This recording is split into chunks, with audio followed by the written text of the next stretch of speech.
Olá, boa tarde. Como vai você? E que dia é hoje? Bom, enquanto a palestra não vai, né, a gente vai conversando sobre o que a gente sabe, que é amor exigente, que dia é hoje, como estamos, né? Bom, eu estou muito feliz de estar aqui hoje. Na verdade, o amor exigente é um berço, uma casa. Eu iniciei minha trajetória profissional em amor exigente. E estar voltando hoje aqui para o Congresso é uma forma de ser acolhida novamente, agora nesse momento importante com o lançamento do livro. E ontem, quando eu estava ouvindo o Luiz Fernando falar a respeito dos momentos que nós estamos passando em amor exigente, com a falta dos nossos pais, falta física, né? Falta do Padre Haroldo, falta da Dona Mara, eu fiquei imaginando que nós estamos agora, como irmãos, tentando levar a mensagem, continuar levando a mensagem que os nossos pais deixaram. Né? Então, me senti a irmã da Tânia, a irmã do Luiz Fernando, a irmã de todos que estão aqui, que de forma que, pelo amor que a gente tem por eles e por aquilo que eles nos deixaram, acredito que a gente possa continuar agora com mais força, né? Porque eles têm o carisma natural, nós ainda temos que fazer de conta que tem um carisma e tal, porque o Padre Haroldo chegou, não precisa nem abrir a boca, né? Aquela luz que chega, não precisa mais nada. E nós vamos tentar levar adiante a mensagem que eles trouxeram para nós aí há tanto tempo. Pronto? Tá ok? Eu preciso de um controle para poder continuar. Enquanto isso, eu só queria dizer, então, que é difícil fazer uma palestra depois do professor Ricardo, que ele é tão envolvente, tão alegre, e depois da palestra dele, eu ouvir falar de codependência, realmente vocês vão ter que ter um pouco de paciência comigo, né? Que vocês sabem que o assunto não é fácil, mas nós não viemos falar da parte difícil da codependência, mas da parte real, aquela que precisa da nossa aceitação, para que nós possamos modificar realmente a situação, que a gente sabe que através dos grupos, essa modificação é possível nas nossas vidas, certo? Há há cerca de 5 anos, exatamente 5 anos, eu estive aqui em João Pessoa. Estava, na verdade, fazendo uma... ainda não está? Tá bom. Estava fazendo uma pesquisa pela Universidade Federal de São Paulo, viajando o Brasil todo, visitei vários grupos de amor exigente, muitas pessoas que estão aqui, eu estive com essas pessoas para poder entrevistar os familiares, o objetivo era lançar pela Universidade Federal de São Paulo, sob a coordenação do professor Dr. Ronaldo Laranjeira, uma pesquisa, um levantamento nacional sobre o perfil das famílias. Então, foi muito bom, na verdade, poder voltar aqui hoje e poder trazer parte desse resultado. Porque eu me lembro que quando eu fui conversar com as famílias, eu pensava, de alguma maneira, essas famílias têm que saber o que foi levantado, afinal, e para que serviu. No nosso caso, especificamente, essa pesquisa serviu para convencer ou sensibilizar o governador Geraldo Alckmin, na época, que era o nosso governador do estado de São Paulo, que estava iniciando o programa Recomeço, que é um programa de atendimento aos usuários, a iniciar o programa Recomeço Família. Então, há 5 anos, esse trabalho foi iniciado em São Paulo, com o objetivo de apoiar, tratar, orientar os familiares de usuários, em parceria com o Amor Exigente. Então, cada posto do Recomeço Família em São Paulo, ele tem também um voluntário de amor exigente para realizar grupos. Então, o resultado dessa pesquisa, mais do que trazer um levantamento, que vocês vão ver alguns dados e que, se quiserem, podem acessar o link com todas as informações da palestra, da pesquisa, mais do que resultados, nós temos aí a possibilidade de convencer o governo do estado de São Paulo a realizar um serviço específico para tratar familiares. Quem sabe agora, depois de mais alguns anos, a gente consiga sensibilizar outros municípios, outros estados, a que possam realmente ter programas específicos para tratar a questão da saúde mental dessas famílias. Não somente auxiliar no processo de aprender a lidar com o dependente químico, mas também e principalmente a lidar com a sua codependência. Porque antes de mais nada é aquela história, se a gente não colocar a máscara em nós, né, não é essa orientação no avião? Se a gente não colocar em nós, como é que a gente vai poder ajudar quem está do lado? E eu ouço meu pai me dizia isso desde pequena e eu não me esqueço. Então, quando eu tenho o ímpeto de ajudar alguém, eu preciso me lembrar, respirar e saber se eu estou tendo condições de realmente fazer aquilo, se eu estou ajudada para poder ajudar o outro depois. Então, vamos lá, agora acho que vai. Bom, eu gostaria de dedicar, em primeiro lugar, esse momento, essa palestra, o lançamento do livro, o fato de estar aqui em João Pessoa, um local que eu adoro.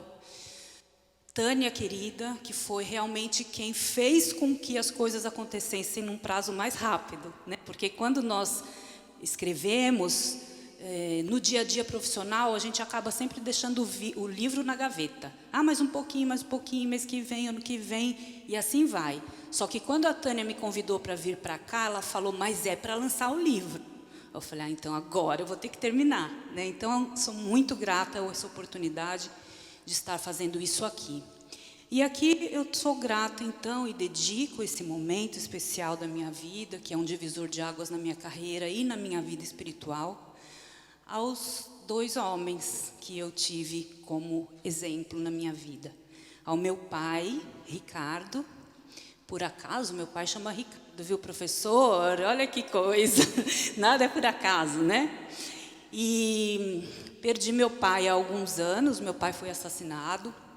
E, na verdade, nós não sabemos exatamente o que aconteceu, não sabemos o que levou essa situação, então é um segredo de família, é um velar que nós vivemos, mas apesar disso, ainda podemos encontrar em filosofias como o amor exigente, uma forma de viver apesar de. E meu pai me ensinou muitas coisas no ímpeto mais da coragem, da ousadia, da coisa mais forte, né? Depois que meu pai faleceu, já conhecendo a minha codependência, foi quando eu conheci Amor Exigente e tive a honra, a oportunidade de ser apresentada ao meu segundo pai, que é o segundo pai de muitos de nós aqui, que é o nosso querido Padre Haroldo, com o qual tive a oportunidade de conviver de uma forma muito próxima durante 2 anos, que eu escrevi um livro sobre ele, na época, Uma Só Palavra, né, o livro sobre a vida do Padre Haroldo. E desde então, todos vocês sabem, quando a gente está com ele, depois que a gente se apaixona, a gente não se separa mais. Então, é aquele homem que faz parte de todos os dias da minha vida. Hoje não está presente aqui conosco, mas está muito bem, melhorando de saúde a cada dia, de uma maneira que realmente nos impressiona demais, né, por todas as circunstâncias e pela idade. E o ano que vem, se Deus quiser, a gente vai estar comemorando o centenário dele em fevereiro. Então, iniciando o meu trabalho dedicado a essas pessoas que eu amo. E aí vocês podem falar, nossa, mas por que, né, homens? Porque a codependência em si, ela tem um caráter muito feminino no que se refere ao percentual de mulheres que estão associadas ao transtorno. Temos homens codependentes, claro, mas o número de esposas, o número de mães é absurdamente maior nas pesquisas que nós fizemos pela Universidade Federal de São Paulo. Então, de certa forma, as nossas codependências estão relacionadas ao sexo oposto, principalmente quando se trata da questão das parceiras de usuários, que são motivo de um capítulo especial do livro, onde eu falo a respeito dessa relação, que, diferente da relação dos pais, é uma relação que tem um outro papel na questão do uso de drogas, pelo fato de ser responsável pela gestão do sistema que está vindo, ou seja, as mães das crianças, filhos dos usuários, né? Então, como disse o professor, a questão da próxima geração, dos filhos codependentes, se o filho é codependente porque o pai está usando, o que a mãe está fazendo enquanto isso? Tentando cuidar do pai. Então, ele sofre abandono da mesma forma. Então, de que maneira trabalhar esse conceito para que os nossos filhos, os nossos netos não cresçam no mesmo ciclo, né, da dependência e da codependência. Bom, eu acho que muitos de vocês, se não a maior parte, já deve ter assistido esse vídeo curto aqui, que é um vídeo que eu gosto de colocar em algumas palestras, já vi em outras palestras. Mas eu acredito que cada vez que a gente olha de acordo, principalmente quando a gente está num congresso, que tem experiências bastante espirituais, que a gente costuma ter em congresso de amor exigente, a gente tem um outro olhar. E eu gostaria que vocês olhassem comigo para que nós pudéssemos entender o que é família e o papel que a família tem no resgate dos usuários de drogas.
Take you the silence.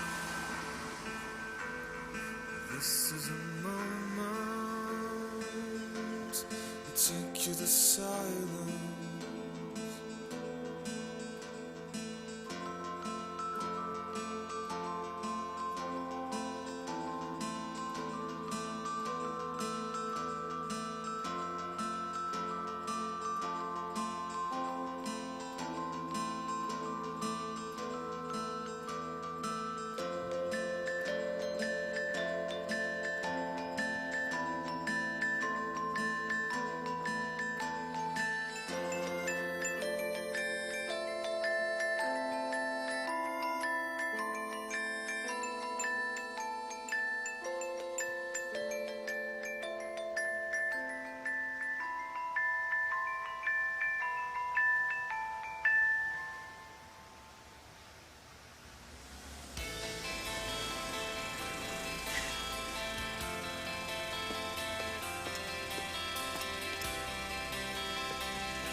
Pode, por gentileza, quem está mexendo aí, pausar. Ótimo, obrigada.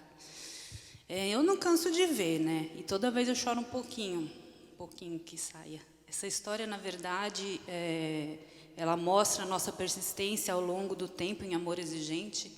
A minha história de vida, como eu comecei em amor exigente, é exatamente essa. Eu fui casada durante 12 anos com dependente químico, namorei, casei como qualquer garota que acha que vai fazer ele parar de fumar maconha ou beber álcool, porque a maior parte das pesquisas mostra que as esposas não entram nessas histórias sem saber, elas sabem, só que elas são dotadas de uma capa, né, de Mulher Maravilha, que elas levam junto para o casamento e dizem, não, esse eu vou salvar, né? Às vezes não deu para salvar o pai lá na infância, não deu para salvar o casamento dos pais, agora eu vou tentar com esse. E aí, no meu caso especificamente, falando como voluntária de amor exigente, foi essa a minha história, né?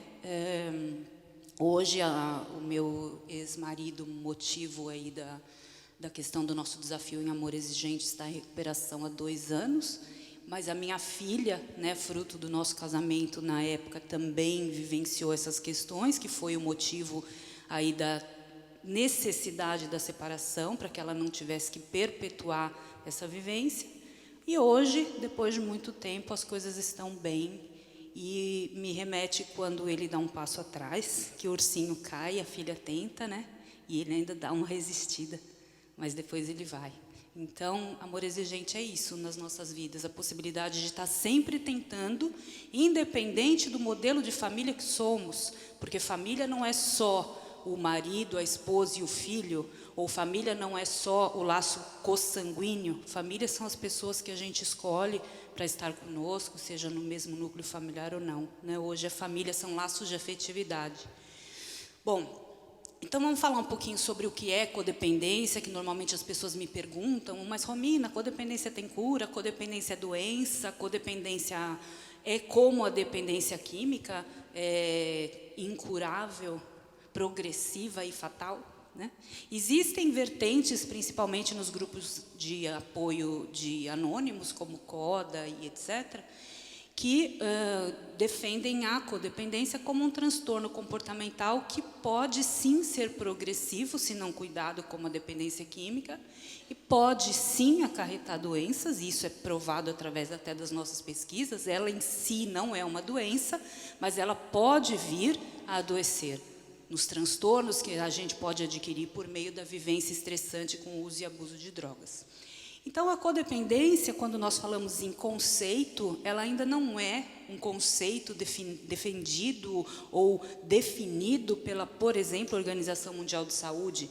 A codependência hoje é um construto, ou seja, um termo que ainda está em construção, mas todos nós aqui sabemos o que é codependência. Nós não precisamos da resposta do CID-10 para dizer para nós o que nós sentimos quando sentimos os efeitos da nossa codependência sobre o nosso dia a dia. A questão da dependência do vínculo, como ela é conhecida também, é porque nós temos a dependência do vínculo com o nosso ente, né? Nós sabemos o quanto nossa vida gira em torno da vida do outro, ou seja, nós dependemos daquele vínculo afetivo. A codependência é uma doença, é um transtorno de relacionamentos. O modo de se relacionar faz com que o indivíduo afaste-se de si para cuidar somente do outro. E acredito, e isso é uma crença pessoal que eu realmente percebo no dia a dia de atendimentos aos pacientes, nas pesquisas, que nós não somos 100% codependentes. Nós temos traços codependentes, temos momentos em que estamos mais adoecidos, em virtude não somente do que o usuário está vivendo, mas da maneira como nós não nos cuidamos. Quantas famílias não têm um usuário que já entrou em recuperação, mas a família não? Quantos usuários não estão na comunidade terapêutica, mas as famílias não estão se cuidando? Né? Quando a gente ouve aquela fala, o problema é dele, não é meu. Quem não pode beber é ele, não sou eu. Quem precisa de grupo é ele, não sou eu. Uma fala recorrente, né? Nós que estamos aí no dia a dia, sabemos que isso é uma realidade. Então, para que a gente possa manejar os nossos traços codependentes, nós precisamos de apoio.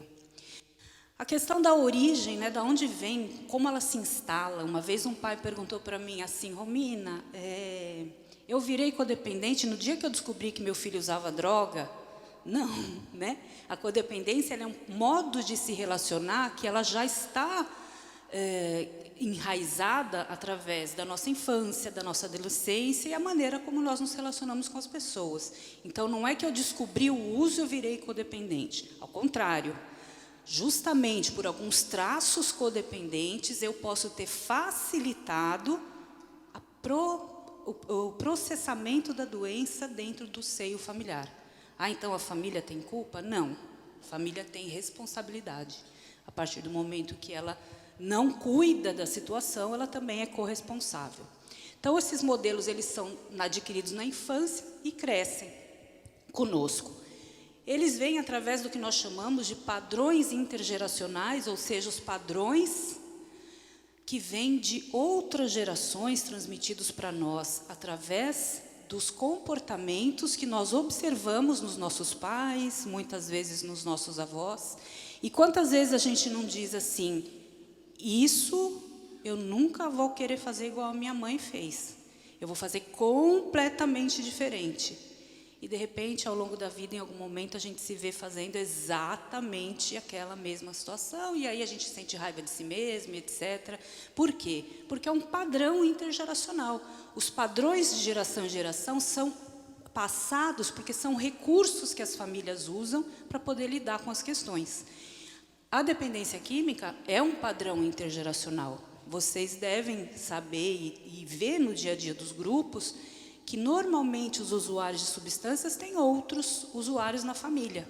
Não somente da mesma substância psicoativa, mas da compulsão por algo. Pode não ser pela bebida, ou pela cocaína, ou pela maconha, mas que seja uma compulsão sexual, uma compulsão por comida, por sexo, por jogo, por trabalho. E as compulsões estão totalmente ligadas aos processos de dependência química e codependência. Por isso, as pesquisas mostram que muitas codependentes têm transtornos alimentares. Dificuldade de lidar com as emoções. Eu vou lá e como um pudim inteiro, né? Para saciar aquela vontade, aquela ansiedade. Por isso, muitos codependentes, às vezes, também desenvolvem os seus transtornos comportamentais.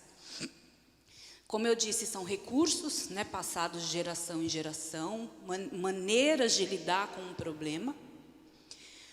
E essa intergeracionalidade, ela se dá não só pelo meio do parentesco direto, ou seja, através dos pais e dos avós, mas as pesquisas recentes mostram que se dão também na linha diagonal, transversal. Significa o quê?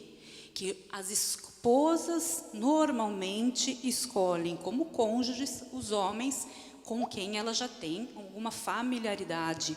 Ou seja, se o meu pai tinha traços de compulsividade, seja qual for, provavelmente eu vou escolher um parceiro que vai ter também esses traços, de modo que eu possa perpetuar aquela familiaridade, onde eu me sinto acolhido, onde eu sinto realmente que aquilo fala comigo.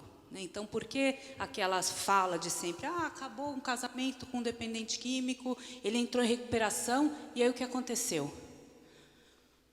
Ninguém tem um exemplo? Ninguém conhece essa história? Né? Que recomeça e recomeça, recomeça. Ou a esposa vai boicotar o tratamento do marido, porque ela não sabe lidar ainda com o marido que não esteja no uso, ou ela vai sair da relação e tentar outro relacionamento que tem a mesma questão.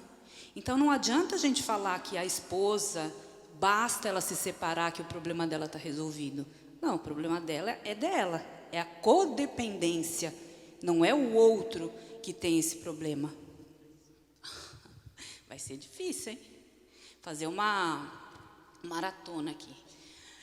A origem da codependência se dá em lares onde existem disfunções, né? Não somente em lares onde existe a dependência química, mas em lares onde existam outros tipos de hostilidade, de violência sexual, violência verbal, doméstica, agressão, segredos, falta de afeto. Todas essas vivências na infância podem gerar comportamentos codependentes. Porém, o nosso foco é trabalhar e falar da codependência relacionada ao usuário, aos familiares de usuários de substâncias, que somos o tema aqui que estamos tratando. Então, a gente teve aí uma origem, na verdade, com as esposas dos alcoólicos anônimos, né, Bill e Bob, haviam fundado a AA, e as esposas na sala de espera, enquanto esperavam seus maridos, percebiam que, assim como eles se sentiam empoderados de parar de usar quando estavam juntos, em grupo, se identificando um com os outros, elas também. Conforme elas conversavam sobre as suas dificuldades no casamento relacionadas ao uso de substâncias, elas também melhoravam seus comportamentos. E aí nasceu o Al-Anon, e assim nós tivemos aí os primeiros indícios da palavra codependência. Depois, nas comunidades terapêuticas, nos Estados Unidos, na terapia, ou seja, é um conceito muito recente, da década de 50. Por isso que nós ainda não temos uma definição sobre o que é codependência. Importante nós sabermos que ela está na base da família, então vamos retomar a questão de que família não é laço consanguíneo, mas é laço de amor. Posso estar com alguém que não é meu sangue, mas é minha família. Quantos de nós não temos familiares muito mais família do que a própria família? A família não é? Nós não somos consanguíneos, mas somos muito mais acolhidos muitas vezes do que nas nossas próprias famílias. Então, família é isso. E não temos como falar de codependência sem falar no conceito de sistema familiar. E o que é o sistema familiar?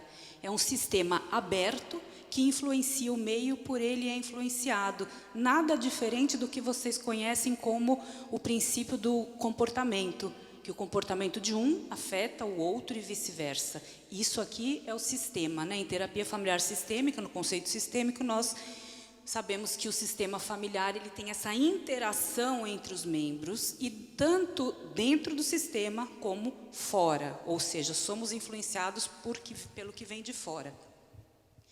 A questão da codependência é justamente essa relação que se dá entre as pessoas. Então, a codependência é um transtorno relacional, transtorno de relacionamento.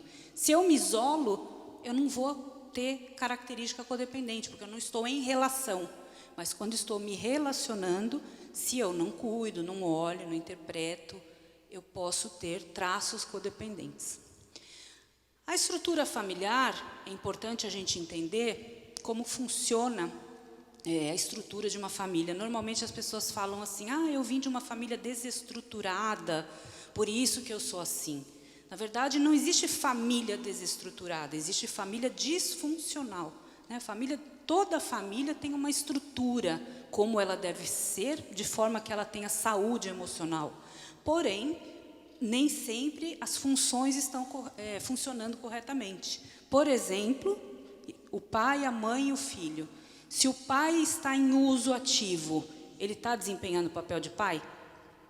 Não tem como, né? Ele pode até querer, e muitas vezes ele quer, mas ele não consegue. Então, esse sistema familiar que é formado pelo sistema conjugal, pelo sistema parental e pelo sistema filial, ele já passa a não funcionar quando um membro da família se ausenta, por exemplo, pela questão do uso de substâncias. A mãe, quando ela está num processo de codependência, que ela só consegue se envolver nos problemas do pai, ela consegue dar conta da atenção necessária para os filhos? Aí está o grande problema da codependência, porque às vezes a mulher, nos subgrupos de amor exigente, onde eu iniciei meu trabalho em amor exigente, era muito notável as falas das esposas. Como vai você? Como vai seu dia? Como você está? Ele está tudo bem com ele. É como se ela não existisse. É sempre relacionado a ele, a vivência dele, a vivência do outro. E imagine os filhos, então. Né? Então, essas histórias são muito recorrentes de crianças que sofrem negligência e abandono pelo fato de serem filhos de casais codependentes, onde existe a dependência e a codependência ao mesmo tempo. Esses padrões de transação que formam aí o que é uma família, né? Então, aquela família que tem um funcionamento X, Y, Z, formado através do padrão que se dá entre os membros. Nós temos como conceito a questão do paciente identificado, que seria o dependente químico, ou seja, o dependente químico ele é o quê? Ele é o sintoma, é aquele que grita, que diz que algo não vai bem na família. Mas todos estão, em algum momento, com adoecimento. Só que o dele aparece. Ele vai para a comunidade terapêutica, ele é o bode expiatório. Ele vai tratar a febre dele quando ele entra numa comunidade. Mas quando ele volta, se a causa da febre não foi tratada, o que vai acontecer? Vocês estão dormindo, gente? Falei, entrar depois do Ricardo é uma coisa, estava todo mundo uau, né? Agora está todo mundo quietinho. Mas a questão todos estamos, né, com problemas, só que um membro, que é o nosso dependente, ele vai externalizar, vai mostrar. Outro conceito que também é relacionado à questão do princípio, já falamos, se algo ocorre com um membro, todo o sistema será afetado. A gota que cai no oceano e reverbera em ondas. Como que um usuário na família não vai afetar os outros? Não tem como, é um sistema, né? O sistema afeta. O comportamento de um afeta o outro, como já falamos. A questão da retroalimentação da doença, ou seja, só existe um dependente porque existe um codependente na ativa também. Porque quando nós somos orientados a agir de forma diferente, nós não vamos mais alimentar o comportamento do nosso usuário e ele vai passar a ter que ter atitudes diferentes. A questão é que a retroalimentação é justamente os processos de facilitação, a dificuldade em falar não, a falta de assertividade, a maneira como inconscientemente nós acabamos alimentando a doença do outro. Onde habita a codependência? Justamente nessas relações, né? Então, quando eu quiser falar em codependência, eu vou olhar para quê? Para o meu relacionamento com o meu usuário. Não para as características dele somente ou para as minhas, mas como se dá a nossa relação. Algumas características da codependência que vocês já conhecem bem, mas que foram elencadas na pesquisa, importante a gente falar. A negação, que é a primeira delas, né? Então, todos nós já passamos pelo processo da negação, que é, na verdade, o quê? A perda de um sonho. Eu não sou a mãe daquele filho que eu sonhei. O meu filho agora, ao invés de ser o que eu havia sonhado, ele está usando droga e eu não sei o que será. Eu não sou a mulher no casamento que deu certo. Eu tenho um marido, usuário de substâncias, que eu também não sei o que será. Então, a negação é de perder um sonho. É difícil aceitar que eu tenho um sonho perdido. Então, nós ficamos num processo de negação que, segundo a pesquisa do Lenad, leva de 5 anos, a média para o familiar especificamente descobrir. Só que aí eu pergunto, leva 5 anos para descobrir? O que vocês acham? Como foi na história de vocês? 5 anos tentando achar que não era verdade, né? Então, já achei ali, vi aqui, mas veja bem, não é bem assim, minimiza aqui, minimiza ali, é do amigo, más companhias. O nosso não. Então, esse processo da negação, ele leva em média 5 anos, segundo as pesquisas. Se nós estamos falando de uma doença que é progressiva, como a dependência química, o que acontece em 5 anos? Já se instalou. Né? Então, de repente, se ia ser apenas uma experimentação, ela já passa a ser abuso e já passa a ser dependência química, e aí está o papel responsável da família. Não o papel de culpa, mas qual a responsabilidade que eu tinha? De ter visto antes, de ter feito alguma coisa antes. E o pior, depois que a gente descobre, esses 5 anos, vão mais 3 anos para os familiares de cocaína, maconha e crack, e mais 8 para os familiares de usuários de álcool, para buscar ajuda. Porque o álcool tem a permissividade, então, será que é social? Será que é bebedor compulsivo? Será que é alcoolista? Será que é alcoólatra? É o quê? Enquanto eu não sei, o tempo vai passando e a gente não procura ajuda. E os fatores que impedem a busca da ajuda são inúmeros. O primeiro deles é a vergonha, né? E nós também sabemos de que vergonha estamos falando. Os segredos de família, a maneira como esse sentimento de rejeição nasce dentro de um familiar de usuário de substância, principalmente dos filhos. Quando, em casa, por exemplo, eles não podem levar seus coleguinhas porque eles não sabem se a qualquer momento vai ter uma explosão. né? Se o pai vai começar a brigar, ou bater, ou se vai chegar alcoolizado, ele tem vergonha. As esposas têm vergonha de levar os maridos nos casamentos, porque não sabem como vão sair de lá, carregando ou carregada, né? Enfim, a vergonha permeia esse processo de busca de ajuda. E aí, nisso, a gente já fica mais um tempo acalentando aquela doença na família. A dependência química é uma doença que é cultivada, né, na verdade. O medo, né, nós convivemos com o medo. Uma das características do codependente é o medo. Creio que por isso que, sabiamente, Padre Haroldo diz todos os dias, em todas as falas, medo de nada, só amor. Porque, afinal de contas, nós precisamos todos os dias lembrar que nós precisamos não ter medo. Porque nós temos medo de que ele seja preso, de que ele seja morto, de que ele seja preso, de que ele tenha uma overdose, de que inúmeros, né? E conviver. Agora imaginem, vamos lá, convivendo com o quê? Negação, vergonha, medo. Alguém falou até agora em algum sentimento bom? Não. Como é que a gente convive com tudo isso e não fica doente? Então, a codependência, ela não é uma doença, mas ela tem todo o campo para tornar-se uma doença. A culpa, né, que é o processo, quando a gente descobre, alguém tem culpa. Ou sou eu, quando eu tenho muito senso de autopunição, então a culpa é minha, onde foi que eu errei, porque na infância foi isso ou foi aquilo, ou a culpa é do outro. O pai não deu isso, o pai não deu aquilo. Alguém tem culpa, o amigo, as más companhias. Primeira resposta na pesquisa do Lenad. Você acha que seu filho usa droga, experimentou por causa de quê? O que vocês acham que foi a primeira resposta? Más companhias. Só que o meu nunca é. Quem será que é essa má companhia? Né? Se o meu nunca é, quem serão essas pessoas? Sempre são os outros, porque fica-se num processo de caça às bruxas, de arrumar fora de si um problema. E aí sim vem amor exigente, com conceito, com princípio que fala de culpa e fala sobre não procurar causas fora de si para essa questão. Mesmo porque a dependência química é uma doença multifatorial, não tem como ser uma causa. Assim como não tem um modelo de tratamento. Multifatorial, biopsicossocial, espiritual e precisa de um tratamento multidisciplinar. Então, não tem como a gente dizer que foi essa a causa. Não existe, né? Mas nós ficamos um tempo tentando achar essa tal causa aí. Outra característica da codependência, o controle. Os controladores, nós achamos que podemos, né, controlar o comportamento do outro. Se eu fizer assim, quem sabe ele não usa. Se eu for mais boazinha, se eu for mais bravinha, se eu... tudo, né? E assim vai. Passa a vida tentando modificar a situação que não é modificada e fica aquela ilusão de ter um poder.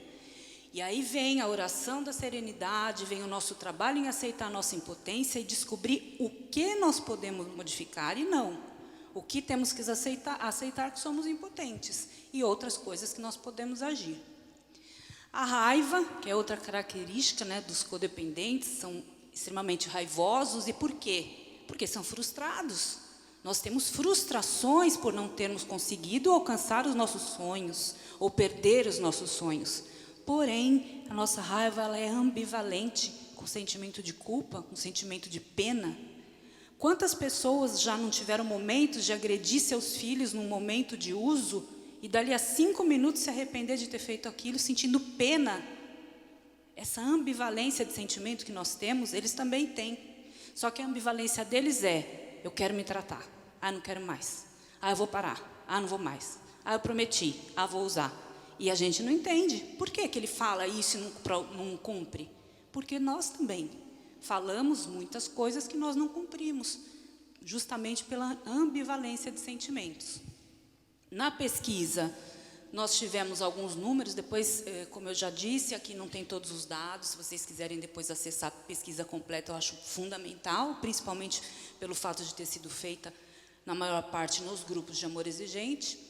28 milhões de pessoas no Brasil em 2013, né, que foi a época da pesquisa, já são 5 anos, logo já vamos começar a fazer outra.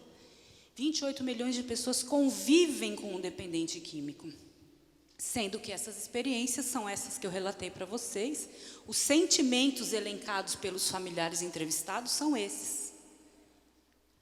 Mais uma vez, né? Vivendo, convivendo todos os dias com esse tipo de sentimento, o que há de acontecer, né? Aqui existe um gráfico que mostra que o principal sentimento é a tristeza, né? Então, o sentimento da tristeza, ele é o principal, o sentimento que mais alimenta a depressão. Por que somos tão suscetíveis a desenvolver a depressão? Porque estamos com 70% de pessoas tristes quando tem a questão do uso na família, entre os outros sentimentos já relatados. Como eu disse para vocês, das entrevistadas, 85% do sexo feminino. Porque tem mais usuários homens do que mulheres? Em partes, mas não é só isso. Porque hoje nós temos um número de mulheres crescente, né, em relação ao uso. Mas é porque, culturalmente, a mulher tem a questão do cuidado mais desenvolvido, aquela questão de ter que tentar mais, de ter que ficar mais ou menos como é na porta dos presídios, né? Se a gente for na porta do presídio feminino, não tem fila. Mas o masculino, tá aquela coisa no domingo, passando por todo tipo de humilhação para poder visitar o ente, no caso, que está no sistema penitenciário, né? Importante olhar que essas pessoas que foram entrevistadas têm, na sua maioria, são mães, 48%, e na sequência nós temos as esposas. Por isso que é importante, e a Amor Exigente faz isso, os grupos, subgrupos de cônjuges, que têm um olhar diferenciado para as esposas, porque tratar uma esposa é diferente do que tratar uma mãe. Porque a esposa tem questões relativas à afetividade, relativas à parte sexual, relativas ao desenvolvimento das novas gerações dos filhos. Então, nesse sentido, nós temos que pensar sempre num trabalho diferenciado com as esposas. Essas famílias citam 60% que, além dos familiares que elas estavam citando na pesquisa, 60% tem outro familiar. Então, tudo aquilo que elas estão relatando de dor, tristeza, culpa, raiva, medo, é vezes 2, vezes 3. Né? Às vezes eu estou falando de um filho, mas eu tenho outro. Estou falando de um filho, mas meu marido também é usuário. Então, nesse sentido, o sofrimento relatado, ele é multiplicado, triplicado, intensificado. Aqui são os outros, são gêneros de quem são essas pessoas na família, outros familiares usuários, né? Então, nós temos aí percentuais diversos. Temos aqui a idade de uso, de início de uso dos familiares, dos 12 aos 21 anos, ou seja, as próprias famílias relatam que o uso se deu realmente na faixa etária da adolescência. Sobre a questão da comunicação, vejam só, 73% relataram que conversam sobre o problema. Se conversam sobre o problema num grau tão alto, será que essa conversa está sendo bem orientada? Porque se tivesse, nós teríamos uma mudança no sistema de comunicação. Então, um fator a ser olhado, como é a comunicação na codependência? Falta de assertividade, não sabemos ser diretos, falar sim quando tem que falar sim, falar não quando tem que falar não. O primeiro não, normalmente, é um não muito difícil da gente dizer o primeiro, né? Mas depois que diz o primeiro, vai embora. Brigas constantes, segredos de família, duplas mensagens, falta de comunicação honesta, dificuldade em expressar sentimentos. Na pesquisa, nós temos um número de 38% que relatam que seus usuários já tiveram problemas com a justiça. 44% já foram agredidos pelos seus entes, não só as esposas, mas os familiares de uma forma geral. E aí, no livro especificamente, eu tenho um capítulo que eu abordo sobre a dependência afetiva em relação à codependência, que a gente tem essa dúvida, né? O que é uma coisa e o que é outra, e qual a relação entre elas. Quantas esposas não deixam o casamento porque têm a dependência afetiva do usuário, apesar de muitas vezes estarem sofrendo negligência e abandono? A questão do roubo, né? As famílias citam que são roubadas, que são furtadas em casa. Os dependentes entrevistados têm filhos? 55% têm. Olha que número alto de pais usuários que as crianças precisam ser olhadas. Aqui são todas as características que eu falei para vocês. Vou ter que terminar aqui, porque já acabou meu tempo, tá? Então, vamos aqui só para finalizar. Na proposta que eu venho trazendo através das experiências do dia a dia, do cotidiano, existe um tripé que eu venho observando como que vem dando certo para nós tratarmos a codependência dentro dos grupos, né? A questão do autoconhecimento em primeiro lugar. Nós não temos como ajudar ninguém se nós não nos conhecemos. Aí vamos passar então para o processo da autoaceitação, aceitar o nosso passado, nossa família, revisitar nossas origens, aceitando as pessoas como elas são. Aceitar o presente, aceitar a família, reconhecer e aceitar defeitos e qualidades, não só nossas como dos outros. E, sem dúvida nenhuma, algo com o qual nós temos muita dificuldade, que é a questão do autocuidado. Nós somos mestres em cuidar do outro, mas quando é para cuidar da gente, nossa, como é difícil. Um dia uma paciente falou, mas o que é cuidar de mim? Tipo, se eu fizer a unha, eu estou me cuidando? Né? Então, é tão difícil saber o que é autocuidado, que às vezes não sabe nem por onde começar. Na verdade, para eu cuidar do outro, eu vou precisar iniciar um processo de desligamento emocional, né? Que vocês todos sabem o que é desligamento emocional. Preciso primeiro me desligar do cuidado com o outro para poder depois olhar para mim. E aí incluem aí uma série de itens com os quais nós temos resistência. Quando um ente querido nosso tem que visitar um médico, a gente não perde. Mas se for para nós? Desde semana que vem, os exames ficaram, não sei, já faz 2 meses. Mas se o exame for do nosso filho, nosso marido, tal, está tudo pronto, né? A dificuldade de olhar para nós.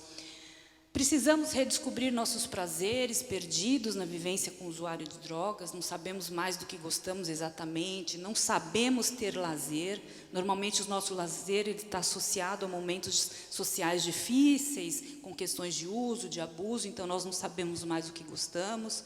Temos dificuldade em conviver com amigos, com famílias, muitas vezes dificuldade em manter a ordem no lar, porque é a mesma ordem que a gente não tem na mente. Temos também que ler a questão da autoajuda e usar a escrita terapêutica para colocar as nossas metas, nossos objetivos que nós traçamos no grupo, treinar a assertividade, principalmente rever as nossas expectativas, que são em demasia, e não colocar tanta expectativa no outro, né? Precisamos encontrar o equilíbrio entre nos presentearmos e nos contrariarmos. Nós também temos os nossos padrões de recaída. Eles recaem de um jeito e nós de outro. O que eu tenho que evitar? Os evites deles são lugares, hábitos e pessoas. E os nossos? Brigar com ele quando ele está usando, querer dar palpite naquilo que eu não sei se é melhor para ele ou não, e uma série de outros que nós já sabemos, né? Estabelecer metas que os grupos de Amores de Gente nos propõem, essa possibilidade, a atividade voluntária que nos faz nos aproximarmos do amor verdadeiro e nos libertarmos do nosso ego, que em termos de codependência normalmente é muito grande, a espiritualidade e o grupo de apoio. Infelizmente eu não pude discorrer como eu gostaria, porque o tempo está muito apertado, mas eu espero que de alguma maneira eu possa ter trazido para vocês um pouco sobre o conceito de codependência e principalmente caminhos para que nós possamos buscar a recuperação do nosso transtorno que afeta aí os familiares dos usuários de substâncias. Muito obrigada.